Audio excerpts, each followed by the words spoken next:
ojos para ver más allá. En 1948, dolorosos acontecimientos cambiaron de raíz la historia de Colombia del siglo XX. Bogotá, la capital colombiana, se preparaba para recibir las delegaciones de la 9ª Conferencia Panamericana que dio origen a la OEA. Las sesiones estaban en curso, cuando al mediodía del viernes 9 de abril, el caudillo popular Jorge Eliezer Gaitán fue asesinado. La ira popular se volcó sobre el centro de la ciudad en una llamarada incontenible que arrojó centenares de muertos y se extendió por todo el territorio nacional. El Bogotazo, un acontecimiento que partió en dos la historia del siglo XX en Colombia, incrementando la violencia que ya se venía gestando en diversas regiones del país.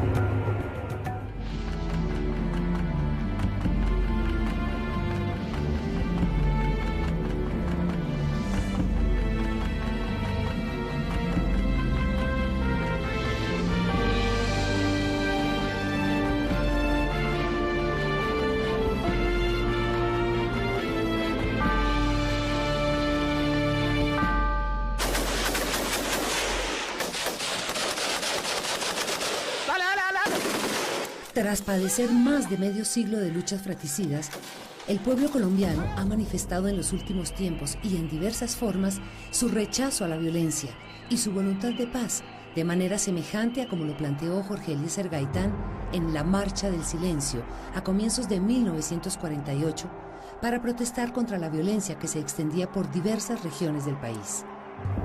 Gaitán representaba una esperanza de redención para los sectores populares y su asesinato significó la muerte de una ilusión. Atención, el excelentísimo señor presidente de la República, doctor Mariano Cepina Pérez, inaugura la conferencia panamericana. Mientras las sesiones de la 9ª Conferencia Panamericana estaban en curso, al mediodía del 9 de abril fue herido de muerte el líder popular Jorge Eliezer Gaitán. Orgullo de nuestra propia raza. Veneración a nuestras tumbas. Atención, atención, hoy 9 de abril de 1948. En estos momentos acaban de ser heridos el doctor Jorge Eliezer Gaitán. Mataron el padre de Colombia. Minutos más tarde, Bogotá ardía en llamas. Los principales centros de poder político y religioso quedaron convertidos en cenizas. A comienzos del año 1948, la capital colombiana se preparaba para un importante evento internacional, la realización de la 9ª Conferencia Panamericana, que daría lugar a la creación de la Organización de los Estados Americanos, OEA. Para este compromiso internacional, Bogotá cambió su cara. Se arregló la Avenida de las Américas, llamada así en honor a los países representados en la conferencia. El Teatro Colón, primer escenario nacional, fue remodelado para esta ocasión. El Capitolio Nacional, edificio del Parlamento, también fue adecuado como sede de las deliberaciones. Su más reciente restaurador, el arquitecto Alberto Corradain, explica los cambios que se hicieron al interior de esta edificación. Para la Conferencia Panamericana hubo necesidad de hacer una serie de obras específicas, porque el edificio no estaba preparado para recibir tantas comisiones como las que iban a surgir en la organización de la conferencia. La conferencia de 21 naciones del continente estaba proyectada para el mes de enero, pero Argentina y Uruguay solicitaron su aplazamiento hasta que los Estados Unidos resolviera su política frente al llamado Plan Marshall para la recuperación de Europa y explicaran su actitud frente a América Latina. El propio general Marshall respondió a algunas críticas provenientes de Latinoamérica. El plan de rehabilitación de Europa requerirá la inversión de miles de millones de dólares en América Latina, siendo natural suponer que esos fondos ayudarán a los países en que se inviertan. En efecto, América Latina aportaba alimentos y materia prima que era necesario comprar para enviar a la Europa destruida. Al aclarar las inquietudes, la 9ª Conferencia Panamericana se inició el 30 de marzo de 1948. Se realiza la 9ª Conferencia Internacional Americana, convocada para resolver problemas de interés general. Las delegaciones comenzaron a llegar y de inmediato se iniciaron las sesiones en el Capitolio Nacional. La presidencia la asumió el canciller Laureano Gómez. El escritor, abogado y parlamentario Alberto Dangond Uribe explica quién era el doctor Gómez. Laureano Gómez era un personaje de primera categoría, no solo entre nosotros, sino en el panorama hispanoamericano.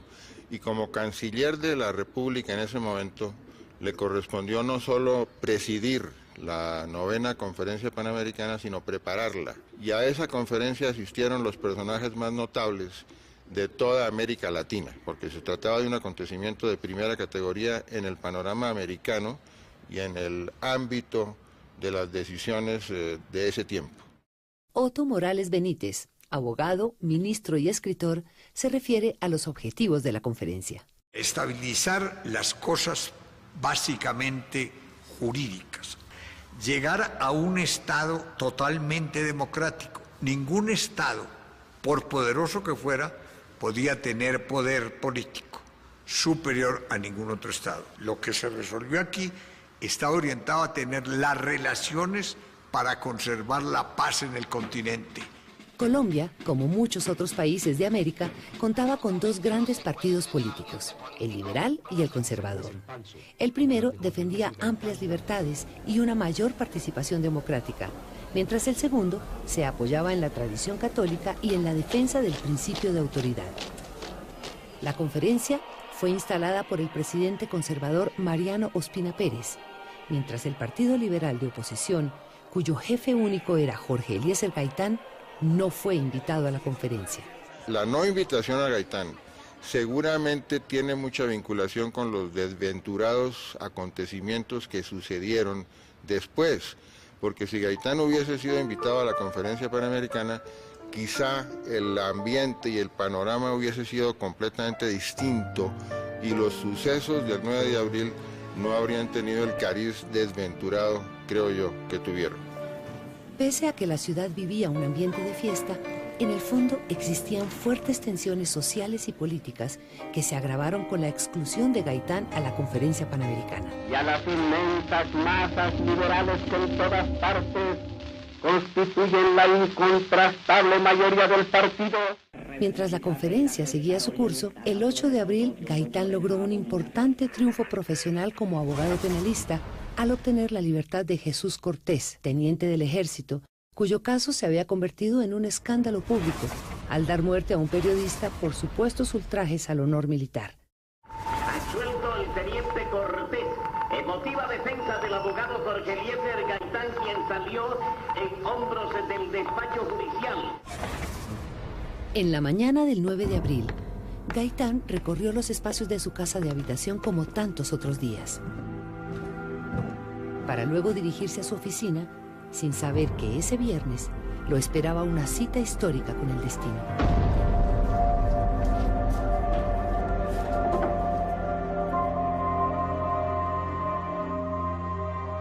Ya en su oficina, hacia el mediodía, Gaitán salió con un grupo de amigos con quienes se dirigía a almorzar al restaurante del Hotel Granada, que quedaba al frente y donde se hospedaban varios de los delegados a la Conferencia Panamericana. Unos minutos después de la 1 de la tarde, un hombre hizo 2 disparos a la espalda de Gaitán, quien cayó gravemente herido. Una versión del periodista Jorge Padilla, quien lo acompañaba, sostiene que Gaitán salió del edificio y el asesino que se encontraba esperándolo al lado de la puerta disparó contra él. La segunda versión, dada por Plinio Mendoza Neira, quien iba a su lado, señala que el asesino estaba de frente. Gaitán alcanzó a verlo empuñando el arma y giró el cuerpo para regresar a la oficina. Y fue allí cuando recibió los disparos. Aquí tenemos una perforación, tiene bordes invertidos. Expertos en balística de la Policía Nacional analizan las versiones. Al laboratorio de balística se nos llegaron los siguientes documentos, como fue el protocolo de necropsia, los testimonios de las personas de la época, y como pieza fundamental el saco, el cual presenta 2 perforaciones. Vamos a fijar la distancia del orificio 1 a la parte superior del cuello. Allá confrontamos las heridas con los orificios que presenta el saco. Procedimos ya en nuestra oficina, laboratorio de balística, a ejecutar un análisis detallado de cada una de esas versiones. Aquí un orificio, entonces amarremos puntos, 0.8 de longitud. La segunda versión, analizando heridas del cuerpo y el vestido, pudimos tener una compatibilidad y podemos observar que el doctor Jorge Eliezer Gaitán, cuando sale de su oficina, en ese momento que él gira, es donde le propinan 2 disparos en su espalda que están muy bien ubicados, es decir, están en los órganos vitales. Los testigos hablan de un tercer disparo que ya estando en el piso, posiblemente lo tomamos como el que lo acaba como el tiro de gracia. Esta es la versión que más tiene fundamento técnico-científico, de acuerdo a los estudios realizados con todos los documentos aportados. Gaitán fue llevado agonizante a la clínica central. Mientras tanto, en el lugar de los hechos, el presunto asesino intentó esconderse en la droguería Granada. Mientras las gentes se agolpaban en la puerta, el dependiente preguntó al hombre por qué cometió el crimen, y este respondió: ¡Ay, señor! Cosas poderosas que no le puedo decir. ¡Ay, Virgen del Carmen, sálvame! Manuel H. Rodríguez, quien se hizo fotógrafo el 9 de abril, recuerda los hechos de aquel día. El asesino se trató de refugiar en el Gato Negro, era un café que había debajo de los cines del doctor Gaitán. Y ahí alguien lo acosó y le quitó el revólver. Y luego se refugió en la droguería Granada, donde hoy es la Panamericana en la 14. Ahí se refugió Roa Sierra y ahí rompieron las rejas, que en esa época era de abrir y cerrar. Rompieron las rejas y sacaron a Roa Sierra. La turba enfurecida arrastró el cuerpo del presunto asesino y lo condujo hasta el Palacio Presidencial, que quedaba a 8 cuadras.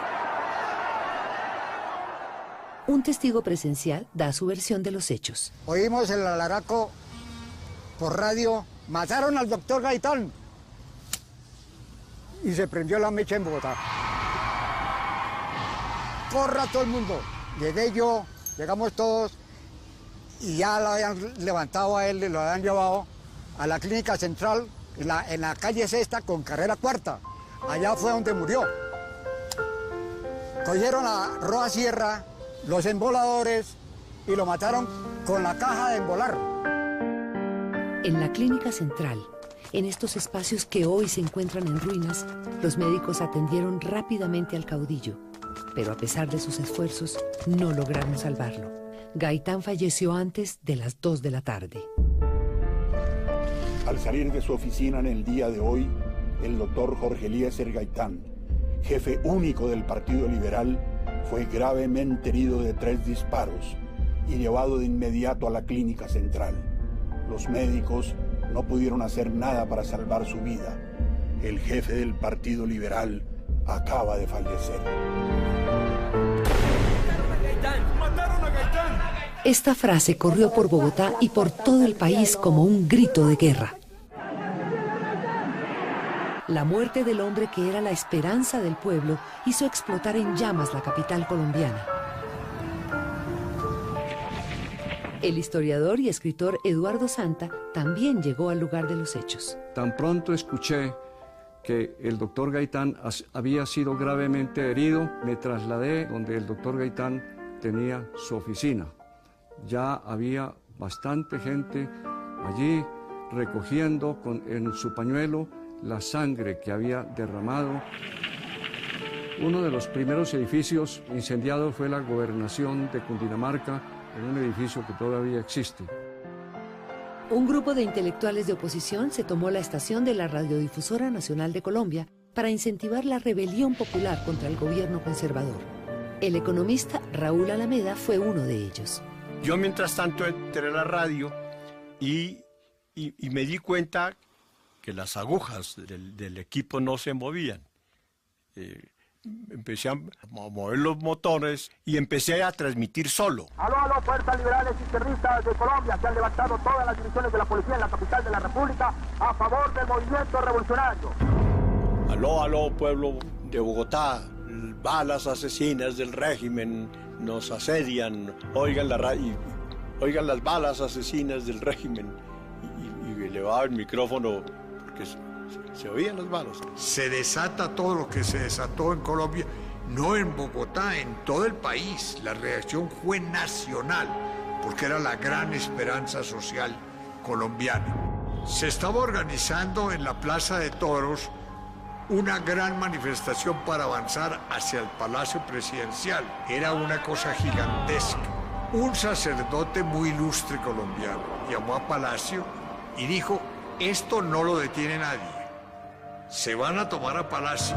En este momento, Bogotá está en llamas y en poder del pueblo liberal, del ejército liberal y de la policía liberal. Le contestaron, hay ejército para defender a Palacio. Dijo, puede haber 2.000, 3.000 muertos, pero está la furia del pueblo, está el ímpetu, está la decisión de la gente que entrarán a Palacio con seguridad.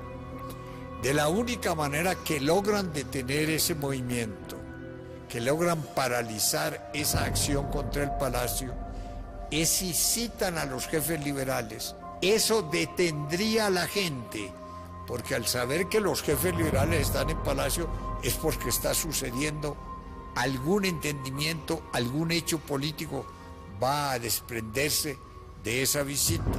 Este ilustre sacerdote aconsejó otra cosa y dijo, aquí hay una revolución, una revuelta popular de actos impredecibles, no sabemos qué pueda pasar. Abran las cárceles y esto que es una revolución se vuelve un bochinche. El general retirado Álvaro Valencia Tovar, destacado historiador, analiza la situación. Aquí hay que tocar un punto decisivo de esa tremenda eclosión del 9 de abril. La politización de la policía, que se sublevó el 9 de abril masivamente, repartió armas entre la multitud enfurecida, de manera que cuando llegaron con el cadáver de Roa Sierra, esa división de policía repartió armas entre la multitud, armas que empezaron a utilizarse locamente, pero que precipitaron el fenómeno de violencia. Cuando se dedicó todo el mundo a robar, por ahí a las 3, 4 de la tarde, salió la Armada en Bogotá, y entre eso salió un cañón. Y el cañón lo mandaban de la plaza de la Avenida Jiménez a la Plaza Bolívar, que era la calle real donde más robaban. Claro que se principiaban a robar, diga usted, en todo Bogotá. Todo el mundo robe, y el más vivo le pegaba al otro y le robaba lo que traía. Con el machete le daban, lo despedazaba, y uno ahí quieto, pero le tocaba a uno moverse. Y uno así, porque guerra es guerra. La cosa es seria. Arturo Hernández tenía 9 años durante el Bogotazo y desde entonces trabajaba con su padre en el cementerio. Empezaron a traer unas camionetas de medicina legal y unos camiones del ejército. Empezaron a traer a todas las personas muertas. Las fueron colocando en el piso de una galería que se llamaba la Galería Nueva.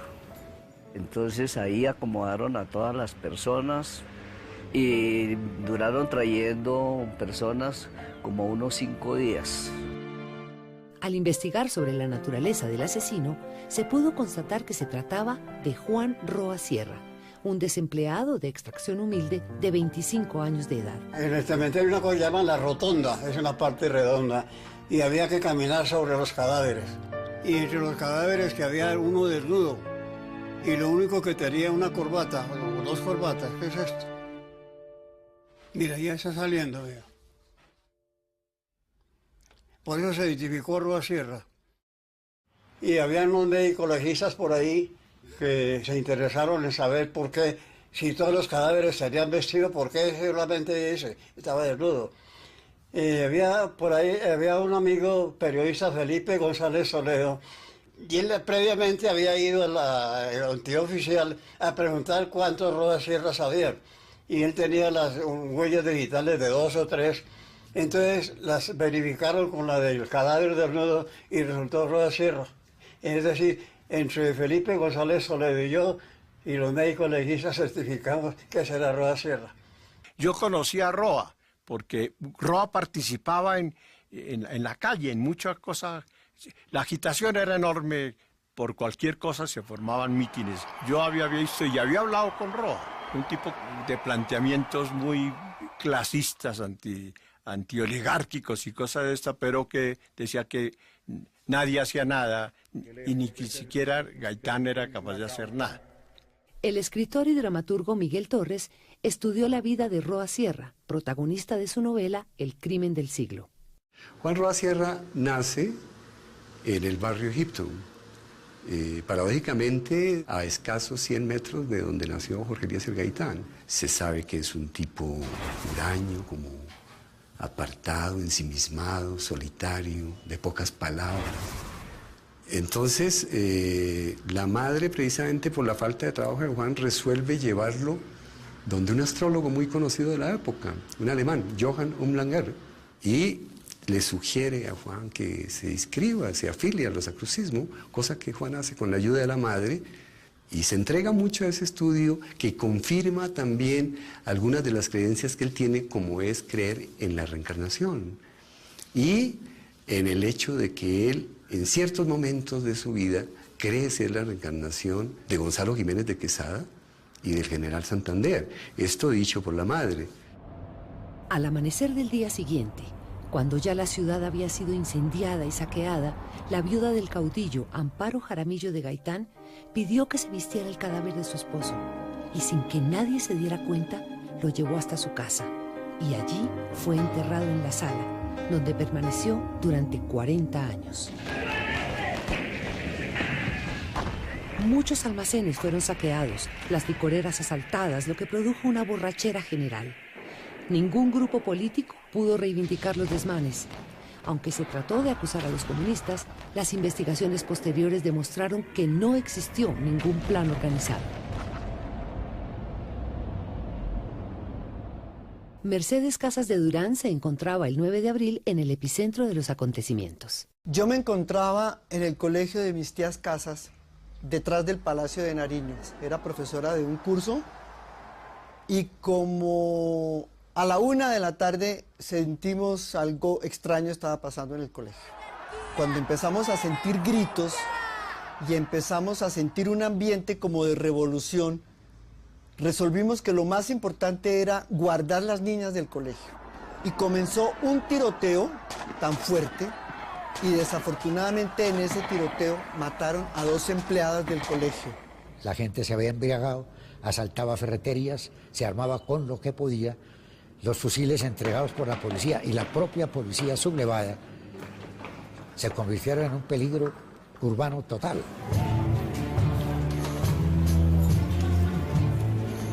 Participaron en el intento de toma del Capitolio Nacional, que fue impedida, volaban máquinas de escribir por las ventanas, era una locura. El guardia presidencial alcanzó a contener la multitud que ya llegaba con el cadáver de Roa Sierra y gradualmente tomó la carrera 7ª hasta la esquina de la Plaza de Bolívar. Durante algunos días la conferencia fue suspendida. El luto y la zozobra reinaban sobre la ciudad. Las gentes tenían que marchar con las manos en alto, mientras algunos francotiradores continuaban disparando desde las torres de las iglesias. Aquel terrible fin de semana aumentó el número de muertos mientras el ejército intentaba controlar la situación. Los delegados de la Conferencia Panamericana se trasladaron al Gimnasio Moderno, un colegio ubicado al norte de Bogotá, para reanudar sus sesiones. La conferencia concluyó el 30 del mismo mes de abril con la firma de El Pacto de Bogotá. El principal resultado de la 9ª conferencia fue la formación de la Organización de los Estados Americanos, OEA, tal como existe hasta el presente. El caos y la anarquía primaron durante aquellos días de ira popular, dejando un saldo de más de 5.000 muertos y miles de heridos, cuya cifra exacta nunca se ha podido establecer, así como centenares de edificaciones completamente destruidas. Con la muerte de Gaitán y los hechos del Bogotazo, la vida de Colombia ya no volvió a ser la misma, y sus graves consecuencias han generado serias repercusiones hasta el presente. Ante estos hechos, cabe preguntarse quién era Jorge Eliezer Gaitán y qué representaba para el pueblo. Jorge Eliezer Gaitán fue el líder popular más carismático del siglo XX en Colombia. Existe un mito sobre su fecha de nacimiento.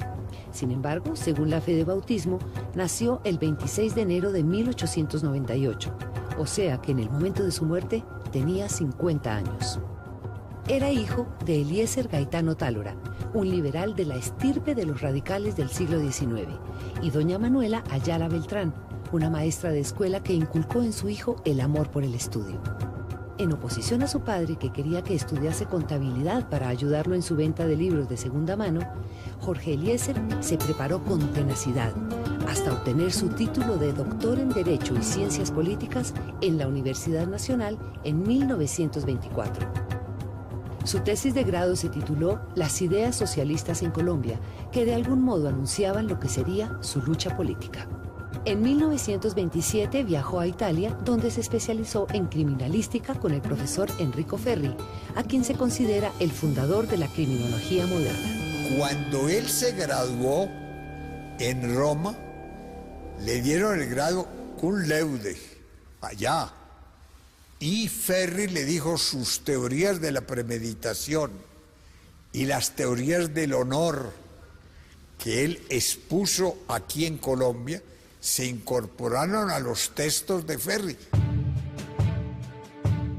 A su regreso a Colombia, Gaitán enfrentó uno de los grandes problemas de la época: la represión de la huelga en la zona bananera del departamento del Magdalena, en la costa atlántica colombiana, que tuvo lugar en 1928. Los trabajadores protestaron contra la United Fruit Company por las condiciones de trabajo. Ante la presión social, se produjo una matanza de los huelguistas por parte del ejército en la estación de Ciénaga. Nunca se pudo establecer con certeza el número de muertos. A partir de su denuncia ante el Congreso, Gaitán fue reconocido como el representante de las causas populares. Las consecuencias de aquellos hechos se reflejaron en la política colombiana con la aparición de nuevos sectores organizados en sindicatos. Gaitán se dirigió a las grandes masas de trabajadores. Yo sé cuál es el lenguaje de los oligarcas. Yo sé cuál es. Yo sé que ellos no conciben sino una manera de unión nacional, la perpetuación del estado de injusticia presente. Y ellos conciben que hay una manera de no ser demagogo, que mientras los altos deliberan, nombran como querían nombrar subrepticiamente direcciones nacionales para que trancen con los conservadores, a base no ideológica ni a base de realizaciones, sino a base simplemente burocrática de la esfera de arriba, sobre pretexto de que dizque es para defender a los liberales. Gaitán, además, se comunicaba con el pueblo con una serie de palabras simbólicas. Yo no soy un hombre, yo soy un pueblo. Yo no soy yo personalmente, yo soy un pueblo que me sigue, porque se sigue a sí mismo cuando me sigue a mí, que lo he interpretado. El país había salido en 1930 de más de 40 años de gobiernos conservadores, un partido que defendía la tradición y la autoridad. El Partido Liberal regresó al poder planteando reformas sociales y un nuevo régimen de libertades. En 1936, durante el primer gobierno del presidente liberal Alfonso López Pumarejo, Gaitán fue nombrado alcalde de Bogotá. Ese mismo año contrajo matrimonio con Amparo Jaramillo y al año siguiente nació Gloria, la única hija de la pareja. En su vida íntima, Gaitán era un hombre cariñoso y con su hija estableció una relación profunda como padre y maestro. El 23 de febrero de 1937 murió doña Manuela Ayala, la madre de Gaitán. Con profundo dolor, él escribió: si algo me faltara, ahí está lo primero, la sombra de quien fue mi todo, la dulce maestra de escuela. La vida política de Gaitán sigue en ascenso. En 1939 es elegido como magistrado de la Corte Suprema de Justicia. En febrero de 1940, el presidente Eduardo Santos lo nombra ministro de Educación. Y en 1942 es senador de la República y luego presidente del Senado. Sino por el surco y la tierra donde ha aprendido, sino en razón de las tumbas donde tiene el alimento para su futuro. Su lucha a favor de las clases populares hizo que Darío Echandía, como presidente interino, lo nombrara ministro de Trabajo en 1944. En el Ministerio del Trabajo Naturalmente, un hombre con una gran sensibilidad social ayudó a conformar parte de la doctrina administrativa del derecho del trabajo. Además, planteó con Santos la creación de la justicia laboral, que no existía hasta ese momento. De suerte que era un hombre con una capacidad extraordinaria, tenía mucho el sentido del orden en la vida social. Ningún movimiento político como el que se propone conducir al doctor Gaitán al Palacio de los Presidentes ha tenido un arraigo nacional, popular y espontáneo más profundo y sincero. En 1944, Gaitán decide lanzar su candidatura a la presidencia de la República. Se inicia una época de un intenso contacto con las masas populares.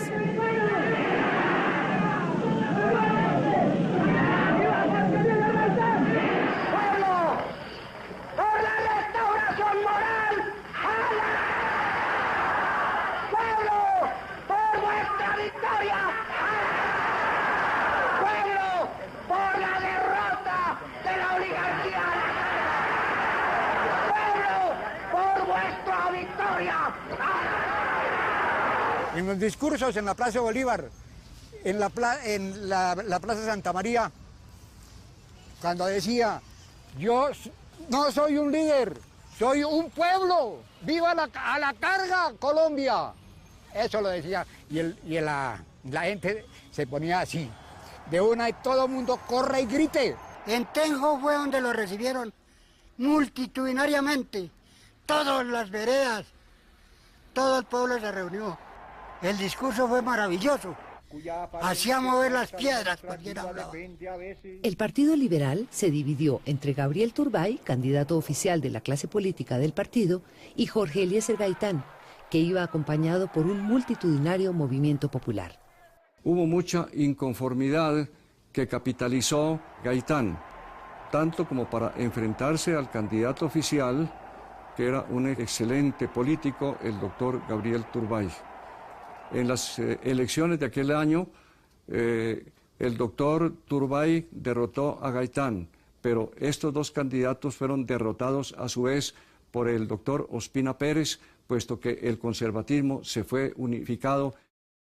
A partir del 46 comienza una etapa en donde las pasiones políticas y el sectarismo van apoderándose poco a poco de la clase dirigente.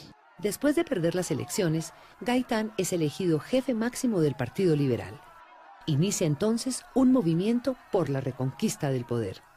Más de 200.000 personas marchan en estos momentos por las calles de Bogotá al frente del caudillo Jorge Eliezer Gaitán. En julio de 1947, Gaitán organizó una gran marcha de antorchas para protestar contra la violencia partidista que iba en aumento en distintas regiones de Colombia, en especial en los departamentos de Santander, Caldas y Boyacá.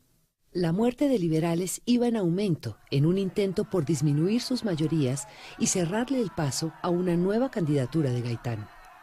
A comienzos de 1948, aunque la ciudad vivía un ambiente de fiesta por los preparativos de la 9ª Conferencia Panamericana, las tensiones sociales se habían agudizado. En el mes de enero, el presidente Ospina Pérez impuso el estado de sitio en todo el país, destinado a generar medidas especiales de seguridad en caso de que el orden público se viese alterado. El 7 de febrero del año 48 se desarrolló la llamada Manifestación del Silencio, organizada por Gaitán como protesta contra la violencia hacia los liberales que no cesaba. El pueblo marchó en completo silencio, llevando banderas negras como protesta por la muerte de innumerables copartidarios. Al día siguiente, en la ciudad de Manizales, capital del departamento de Caldas, ubicada en la cordillera de los Andes, la policía disparó contra un grupo de manifestantes liberales, dejando un elevado número de muertos y heridos. También hubo muertos en Pereira, ubicada a 360 kilómetros de Bogotá, y en otros municipios. Gaitán se dirigió de inmediato a Manizales y habló en el sepelio de las víctimas. Queremos la paz era la síntesis de esas manifestaciones. Arremetieron contra toda esta gente, 20 muertos en un solo día.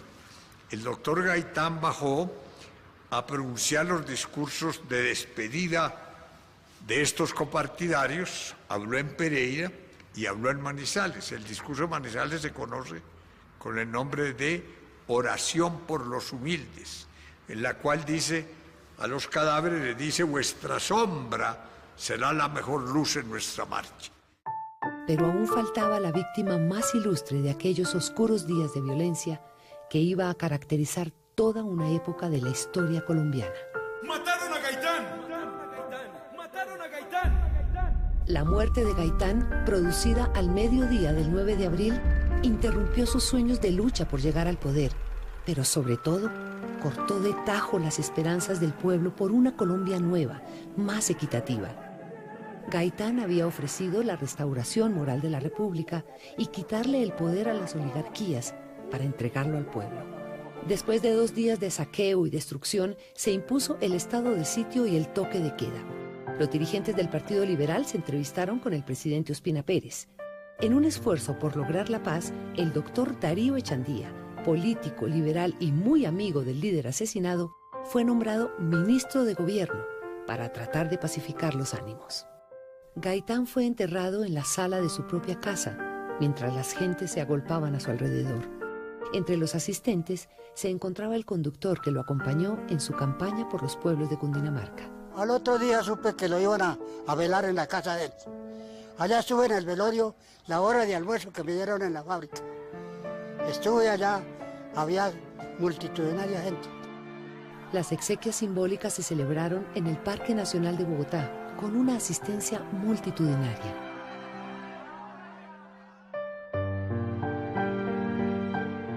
A este acto asistieron su viuda y su hija, como un gesto de silenciosa denuncia. El político liberal Carlos Lleras Restrepo, quien años más tarde sería elegido presidente de la República, pronunció la oración fúnebre.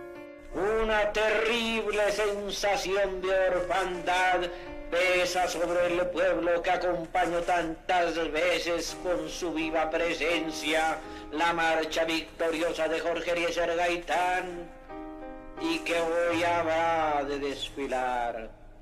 Oh dolor inmenso, sin oír de sus labios las consignas que tantas veces esparcieron a los vientos como simientes de esperanza.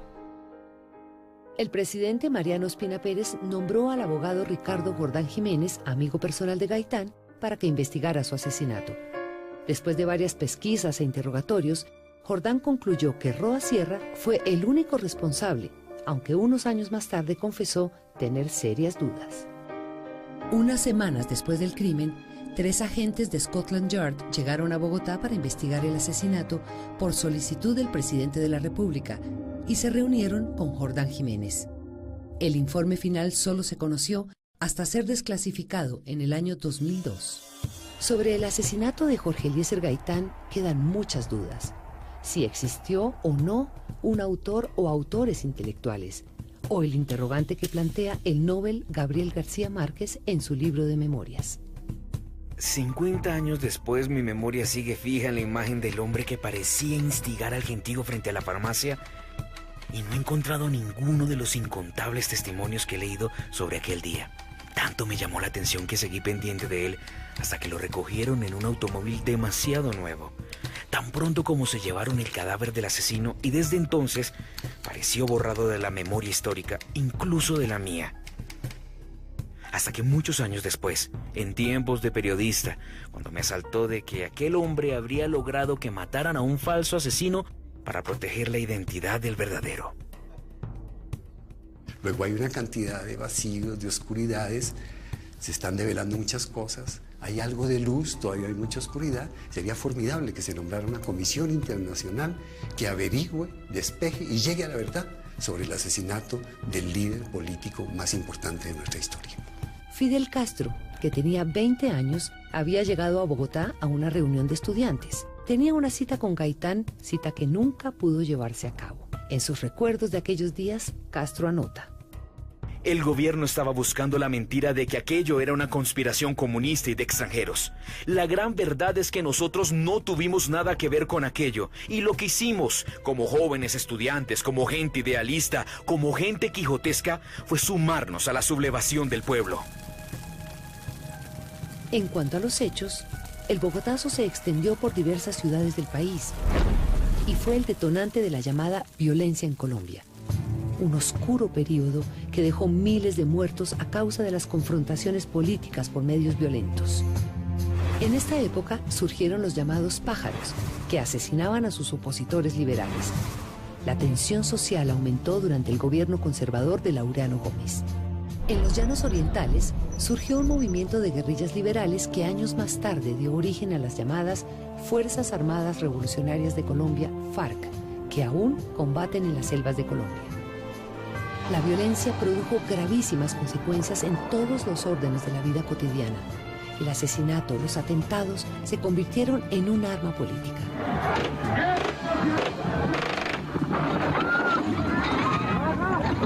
La muerte de varios candidatos presidenciales, así como de políticos, periodistas y dirigentes gremiales, se convirtió en un medio feroz para resolver las diferencias.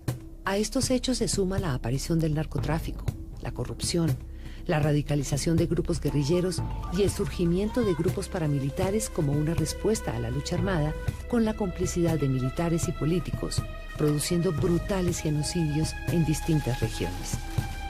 Los grupos en conflicto han generado excesos de parte y parte en una guerra no declarada que aún no termina. 40 años después, el cadáver de Jorge Eliezer Gaitán fue trasladado al patio de su casa, donde se encuentra su tumba en el presente. Tras décadas del bogotazo, ¿cuál es la memoria que subsiste de aquellos hechos de violencia? Seguimos siendo una democracia ideal, una democracia política basada en la ideología de Montesquieu, pero no hemos llegado a realizar la filosofía de la democracia, que es armonía, que es entendimiento, que es convivencia, que es respeto por las ideas del contrario y que nunca puede recurrir a la violencia para zanjar diferencias políticas entre partidos. Tenemos una ciudad completamente diferente. Como se propició una gran violencia, todo el mundo emigró a Bogotá y la población de los 300 o 400 mil habitantes del 9 de abril ha pasado a los 8 millones en medio siglo. Hoy cabe preguntarse cuáles son las enseñanzas que dejan los hechos violentos del 9 de abril en relación con el presente y el futuro de la vida nacional en su práctica política. La lección fundamental del 9 de abril creo yo que está vinculada con ese fenómeno. Hay que olvidar la práctica de la violencia y generar una gran contradicción en las ideologías y en la manera de concebir el mundo en los tiempos modernos y hacia el porvenir. Si alguna importancia grande tiene este esfuerzo de reconstruir la verdad del 9 de abril, es hacer notar hasta dónde la insensatez partidista y sectaria puede precipitar a una democracia que podría ser ejemplo, porque es la única que ha existido permanentemente desde la independencia hasta el día de hoy, en forma institucional, con un terrible desarreglo de lo que es la práctica sectaria de los partidos. Décadas después de la muerte de Gaitán, su memoria se evoca en muchos libros, estudios políticos, monumentos y lugares. Pero siempre quedará la duda. ¿Qué habría pasado si Gaitán hubiera seguido vivo? Si Gaitán hubiera continuado su vida, había logrado organizar muchos actos comunitarios en servicio de la paz y en servicio del mejoramiento de la vida colombiana. Me duele mucho, porque fue un berraco para mí. Lo estimo mucho y lo llevo en mi corazón. Gaitán, el mejor hombre que he visto en mi vida. Yo hubiera querido que hubiera sido presidente en Colombia, a ver qué había dejado.